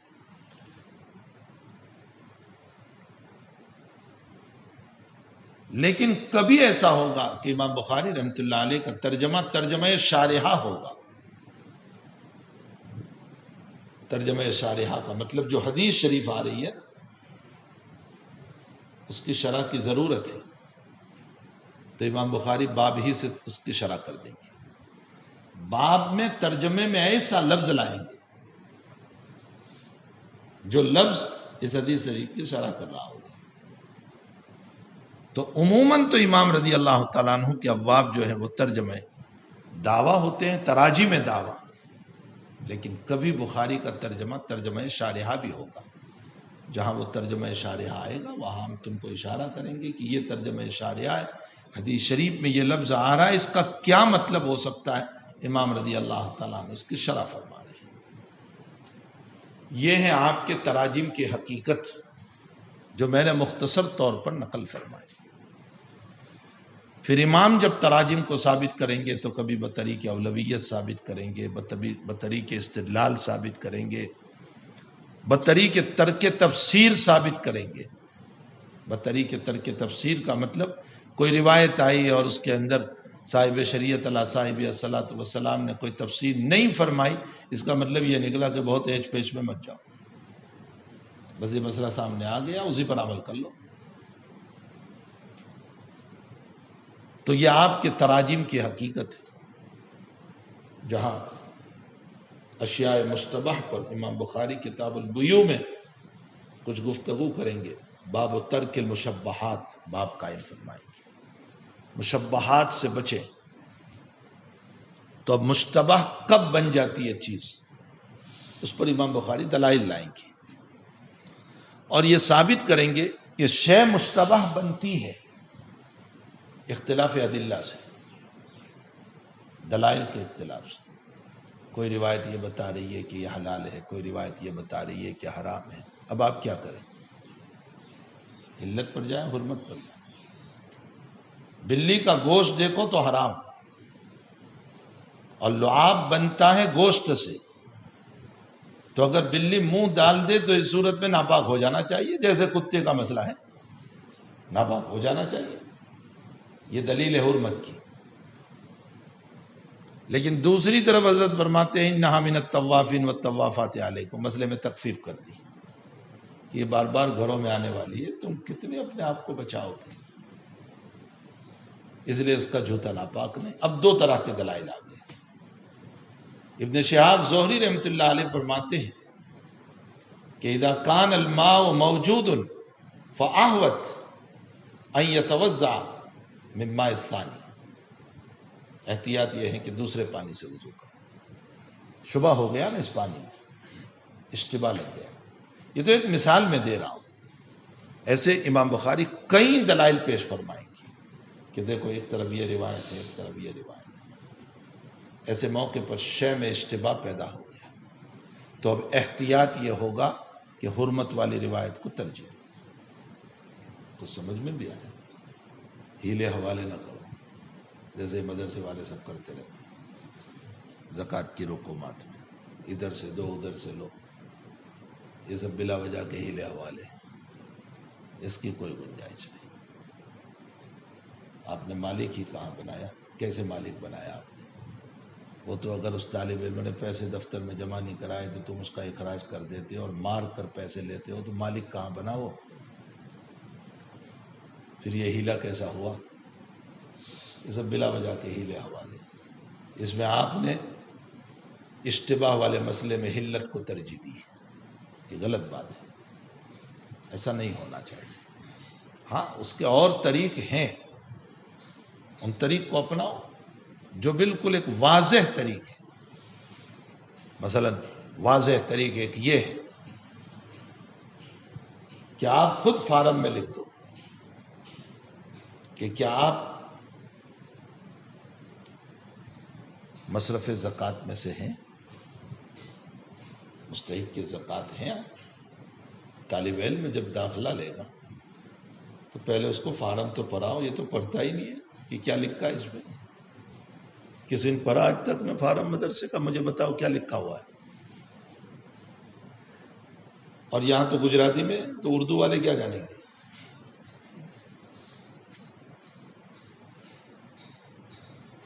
تو آپ اس میں لکھو آپ مستحق کے زکوٰۃ ہیں، وہ ہاں یا نہ لکھے گا، ہاں یا نہ۔ تو اب دوسرا سوال کرو، ہم آپ کی طرف سے وکیل بن کر زکوٰۃ وصول کر سکتے ہیں؟ وہ لکھے گا ہاں، تو اب آپ ہو گئے وکیل، اہل مدرسہ وکیل، اور وکیل کا تصرف موکل کا تصرف، سیدھا سا مسئلہ ہے۔ اب آپ زکوٰۃ لے لیں، یہ ہیلے حوالوں کی ضرورت ہی نہیں رہی کہ اس کو دو وہاں جمع کراؤ، اس کو دو وہاں جمع کراؤ، یہ سب کوئی ضرورت نہیں۔ سیدھا سا مسئلہ یہ ہے کہ آپ وکیل ہو گئے، اور وکیل کو اختیار ہوتا ہے موکل کی طرف سے کہ وہ اصول زکوٰۃ کر کے اس مصرف پر استعمال کریں. اور میں آپ طلبہ کو یہ نصیحت کرتا ہوں کہ آپ اپنے والدین کو سمجھائیں.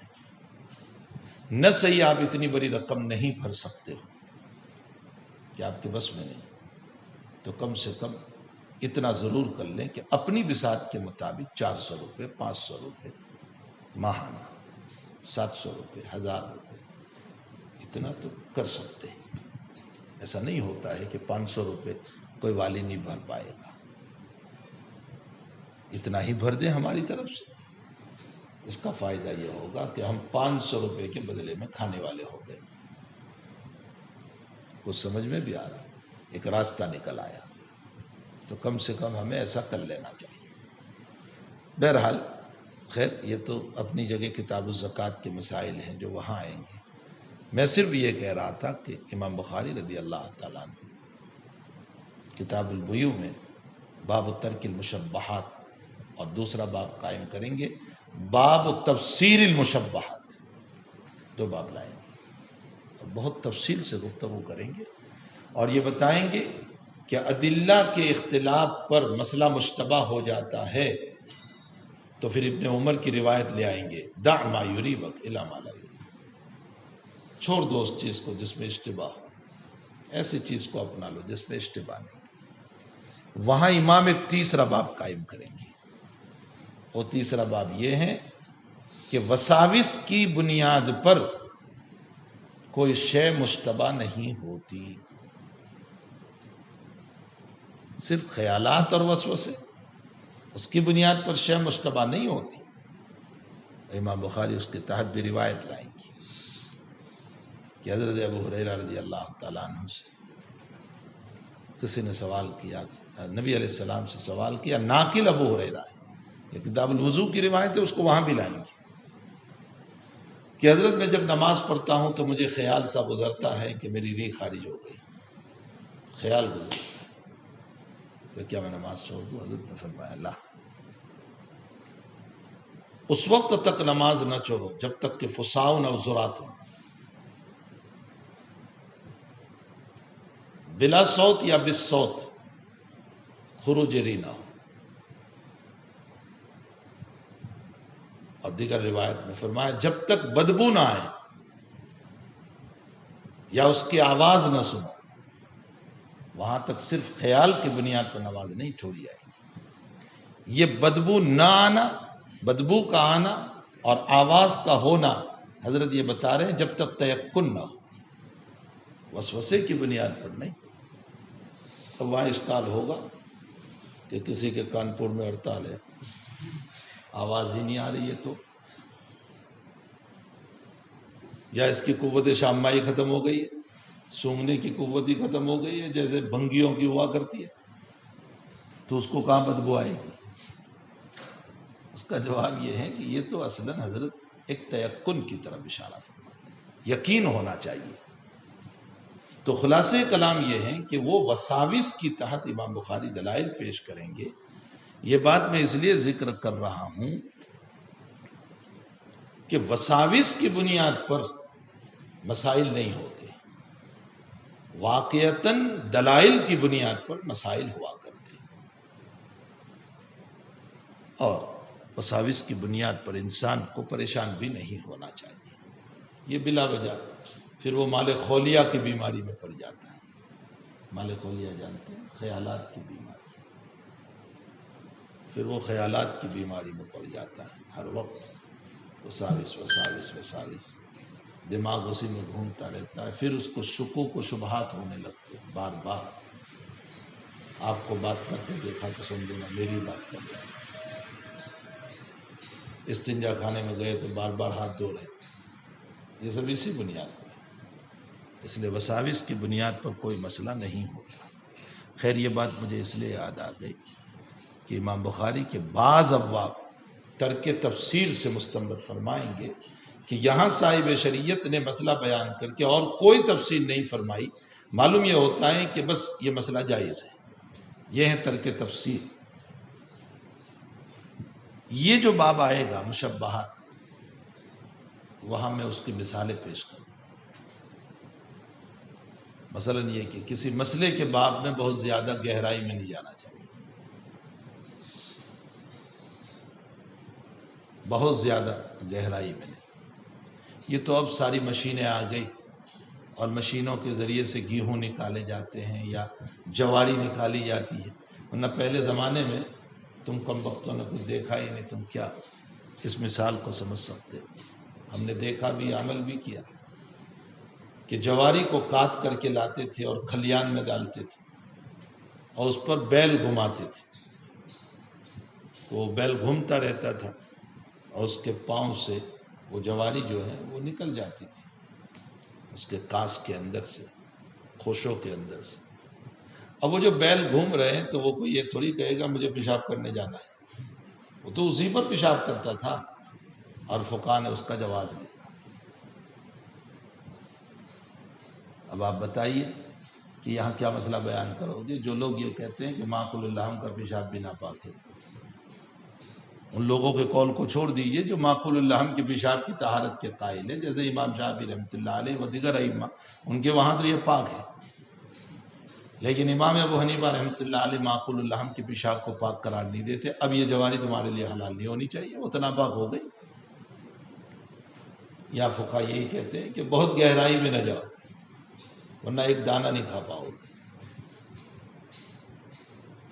بعض ضروریات کی بنیاد پر تبیح المحظورات، یہ اصول ہے۔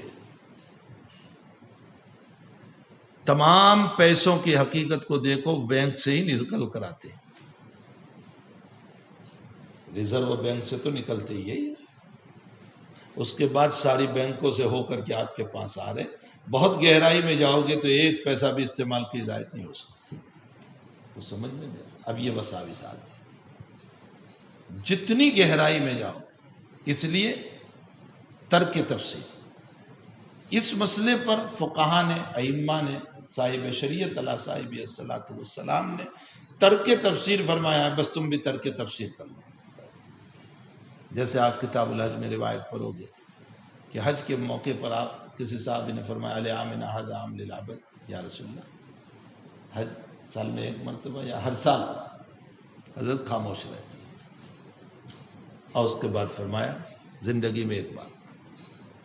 پھر اس کے بعد آپ نے فرمایا میں جس پر خاموش رہوں فلا تسألونی، اس سے نہ پوچھو، بس خاموشی پر عمل کر لو۔ اگر میں یوں کہہ دیتا کہ ہر سال فرض ہے تو پھر تم پر حج ہر سال فرض ہو جاتا۔ یہاں تک کہ تفسیر کا مسئلہ آ گیا۔ تو کبھی امام بخاری رضی اللہ تعالیٰ عنہ باب ثابت فرمائیں گے ترک تفسیر سے،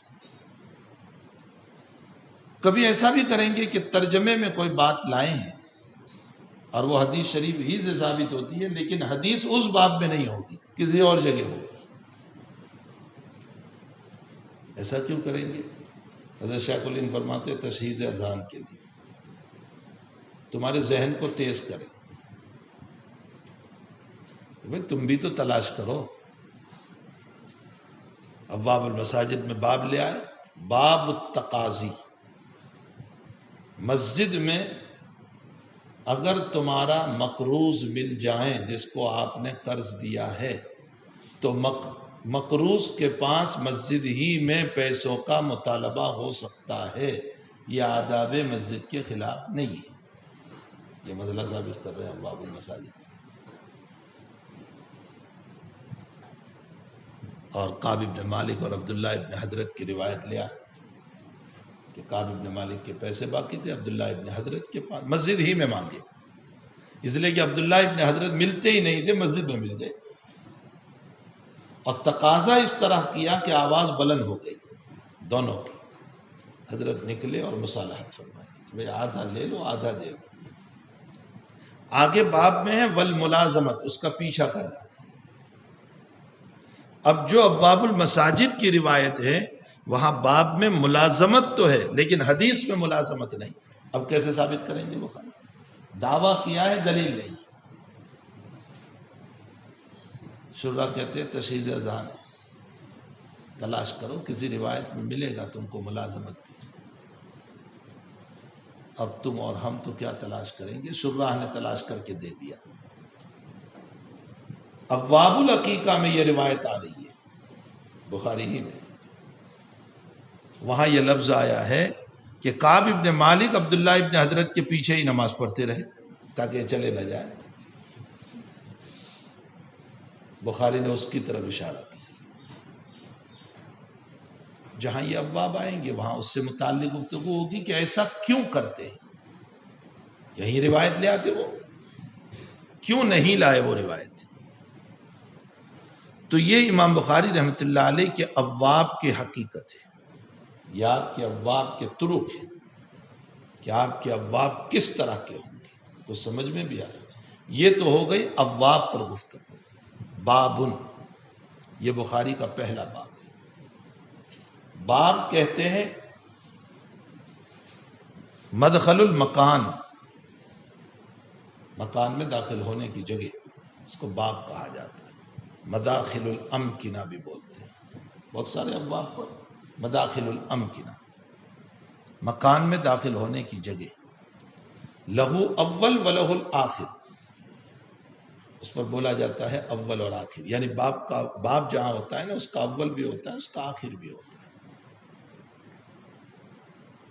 اس پر اشکال ہوگا کہ کتاب میں جہاں باب بولا جائے وہ تو ٹھیک ہے کہ اس کا اول ہے آخر ہے.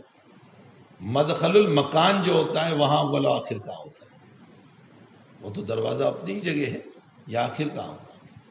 اس کا جواب یہ ہے کہ دخول فی المکان یہ دلیل ہے کہ اس کا انتہا بھی ہے. تو بہرحال باب بولتے ہیں مدخل المکان کو, اور چونکہ باب کے ذریعے سے کتاب میں داخل ہوتے ہیں اس لیے یہاں باب بولا گیا. سمجھ میں بھی آیا, مسائل میں داخل ہوتے ہیں اس لیے اس کو باب بولا گیا. اس کو تین طرح پر پڑھا جاتا ہے. بابن بالتنوین, جب اب آپ باب پڑھو گے تو اس کو تین طرح. نمبر ایک بابن کیف کان بدء الوحی الی رسول بالتنوین, اس صورت میں یہ مبتدا محذوف کی خبر ھذا بابن. نمبر دو باب مضاف ہوگا ما بعد کی طرف, اس صورت میں بابو تنوین نہیں. اللہ ہے کہ زمانہ بدل گیا, اب 1400 سال ہو گئے, نحو پرانا ہو گیا, اس لیے مضاف پر بھی تنوین داخل کر دو آپ لوگ, ورنہ مضاف پر تنوین نہیں آتی. کچھ اصول بھی نحو کے یاد ہے کہ نہیں, مضاف پر تنوین نہیں آتی.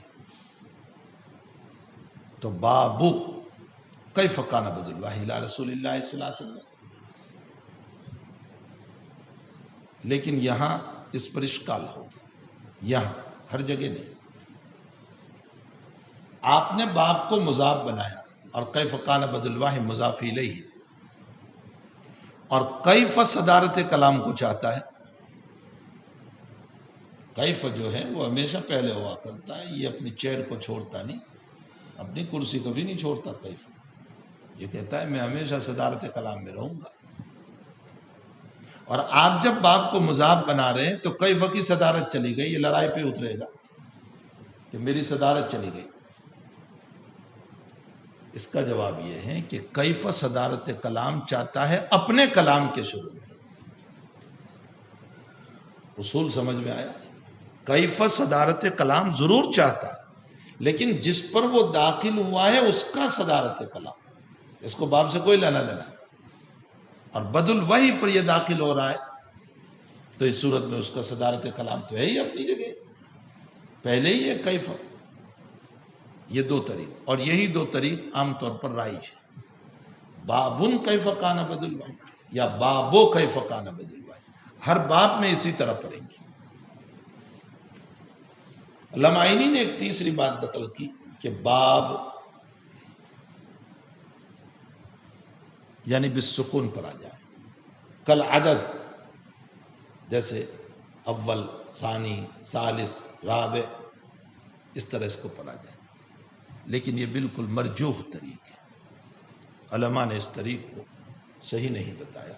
قاضی ایاز نے بھی اس کو منع فرمایا ہے. بہرحال پہلے ہی دو طریق راجح ہیں. بابن بالتنوین اس صورت میں خبر ہوگی مبتدا محذوف کی, یا پھر دوسرے نمبر پر بابو کیف کان بدء الوحی.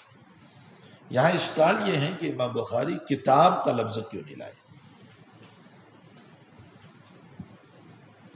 جیسے اور کتاب الایمان، کتاب الطہارت، کتاب العلم، کتاب الوضو، کتاب کا لفظ لائے، تو یہاں کتاب کا لفظ کیوں نہیں لائے؟ اس کا ایک جواب تو یہ ہے کہ یہاں ایک ہی مسئلے پر گفتگو ہے، اس لیے باب ہے۔ کتاب اس کو کہا جاتا ہے جہاں مختلف مسائل پر گفتگو ہے، سمجھ میں آیا؟ وہاں کتاب، یہاں ایک ہی مسئلہ ہے وہی، اس لیے باب لائے۔ پھر ایک بات سنو، ایک ہے فصل، نورالرضا میں آپ نے جگہ جگہ پڑھا فصل۔ کتاب مختلف مسائل جہاں ہوتی ہے وہاں کتاب، جہاں ایک ہی طرح کے مسائل ہو لیکن اس میں بہت سارے جزئیات ہو وہاں باب، اور جہاں ایک ہی طرح کا مسئلہ اور جزئیات کچھ نہیں وہاں فصل ہوا کرتی، وہاں فصل کا عنوان دیا جائے۔ تو ایک جواب تو یہ ہے کہ یہاں ایک ہی طرح کے مسائل ہے اس لیے باب۔ نمبر دو، دوسری بات یہ بھی ہے کہ یہ جو آپ وحی پڑھ رہے ہیں نا، یہ مقدمہ ہے، اس سے نبی کی نبوت کو ثابت کرنا ہے، اور پھر کتاب الایمان سے جو ہے کتاب شروع ہوگی۔ تو امام بخاری رضی اللہ تعالیٰ مقدمہ اور کتاب، تمہید اور کتاب، ان دونوں کے درمیان فرق کرنا چاہتے تھے، اس لیے مقدمہ اور تمہید کو باب سے تعبیر کر دیا۔ وہ سمجھ میں بھی آیا۔ کیف کان بدء الوحی الی رسول اللہ صلی اللہ علیہ وسلم۔ کیف کان، کیف کیفیت کے لیے آتا ہے۔ باب کا لفظ سب سے پہلے تابعین نے استعمال فرمایا، صحابہ کے دور میں لفظ باب کا استعمال ثابت نہیں ہے۔ خطیب بغدادی رحمۃ اللہ علیہ نے لکھا ہے کہ سب سے پہلے باب کا لفظ محمد ابن سیرین رحمۃ اللہ علیہ، عامر شابی رحمۃ اللہ علیہ اور ابو العالیہ رحمۃ اللہ علیہ نے استعمال فرمایا تھا۔ جہاں اس طرح کے الفاظ آئیں گے میں بتاتا چلوں گا کہ یہ لفظ سب سے پہلے کس نے استعمال کیا۔ جیسے اما بعد کا لفظ آئے گا تو سب سے پہلے کس نے استعمال کیا؟ شریعت من قبلنا میں بھی یہ لفظ تو ملتا ہے اما بعد، اسی لیے بہت سے لوگ کہتے ہیں کہ داؤد علیہ السلام نے سب سے پہلے استعمال کیا، بعضوں نے کہا سیف ذی الیزن نے استعمال کیا۔ تو جو اس طرح کے الفاظ آئیں گے، مرحبا کا لفظ سب سے پہلے کس نے استعمال کیا؟ آپ صلی اللہ علیہ وسلم سے مرحبا کا لفظ بولنا ثابت ہے، تو سب سے پہلے اس کو کس نے استعمال کیا؟ جہاں جہاں اس طرح کے الفاظ آئیں حدیث شریف میں اس کی قدر وضاحت کروں گا، اس کی بدایہ بتاؤں گا کہ یہ لفظ سب سے پہلے کس نے استعمال کیا۔ تو باب کا لفظ تابعین کے دور سے۔ اس کے بعد کیف کان بدء الوحی، بدء اور بدو، اس کو دو طرح پڑھا گیا۔ بدء کا معنی ابتدا اور بدو کا معنی ظاہر ہونا۔ قاضی یاز رحمۃ اللہ علیہ فرماتے ہیں کہ یہاں دونوں طرح پڑھ سکتے ہیں، بدء بھی بدو بھی۔ وحی کی ابتدا کیسے ہوئی اگر بدء پڑھو، وحی ظاہر کیسے ہوئی اگر بدو پڑھو۔ اور قاضی یاز کہتے ہیں کہ دونوں لازم ملزوم ہیں، جب ظہور ہوا تو ابتدا بھی ہوئی، ابتدا ہوئی تو ظہور بھی ہوا۔ لیکن امام نووی رحمۃ اللہ علیہ وغیرہ بہت سارے اکابر نے فرمایا کہ نہیں، یہ بدء ہی ہے، بدو نہیں۔ امام بخاری رحمۃ اللہ علیہ نے یہ بدء ہی کہا ہے، بدو نہیں کہا، اور اس کے متعدد دلائل پیش کی۔ پہلی دلیل تو یہ پیش کی کہ امام بخاری ابتدائے وحی کو بتانا چاہتے ہیں، ظہور وحی کو نہیں بتانا چاہتے، اور ابتدائے وحی کے لیے بدء کا لفظ آئے گا۔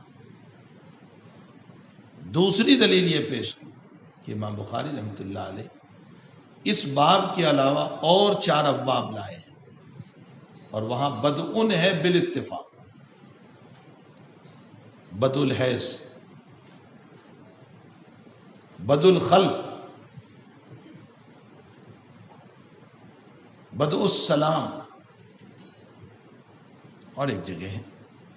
ان تمام جگہوں پر امام رحمت اللہ علیہ نے بدء کا لفظ بولا ہے. سارے لوگ کہہ رہے ہیں ہاں بدء الاذان، اذان کی ابتدا کیسے ہوئی؟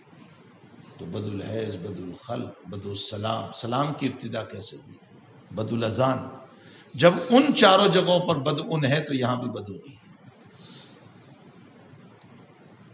دو دلیلیں ہو گئی. ایک تو ابتدائے وحی کو بیان کرنا چاہتے ہیں، اس لیے ابتدا کے لیے بدء ہے.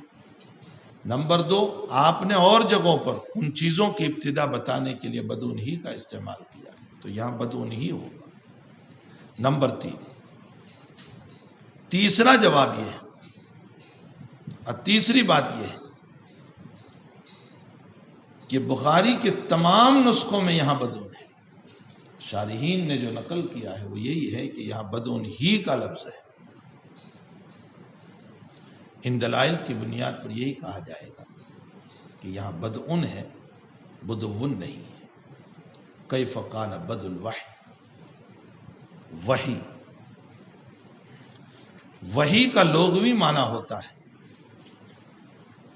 رسالہ،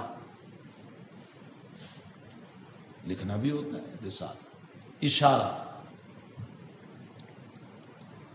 لغت میں وحی کی تعریف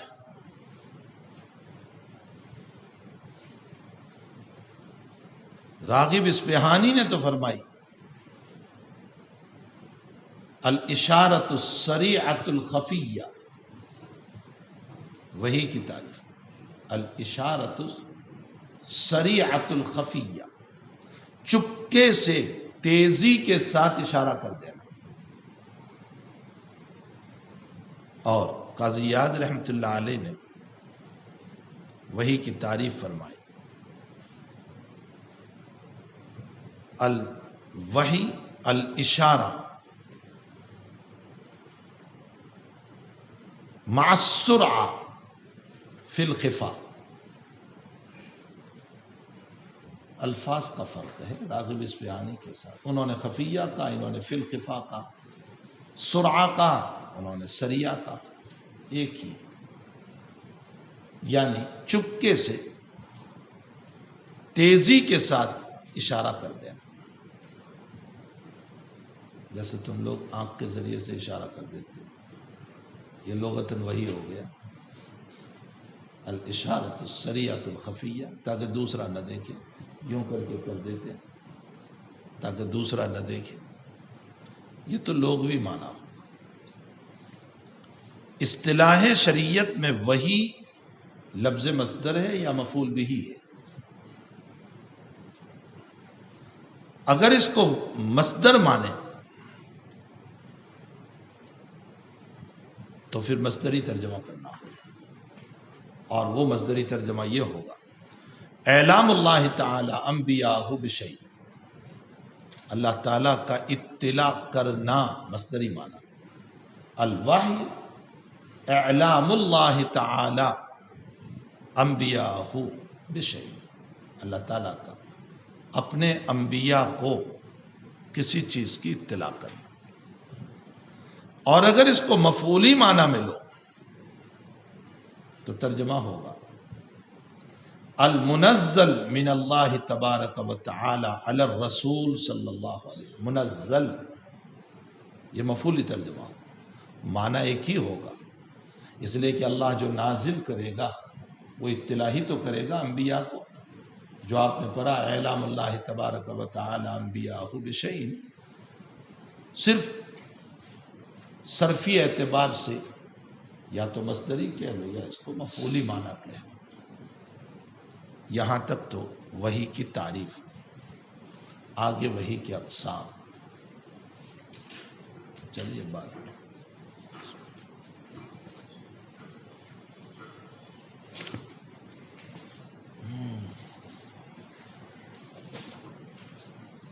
اللہ لا الہ الا اللہ. آپ لوگ کہاں سے تشریف لائے؟ سورج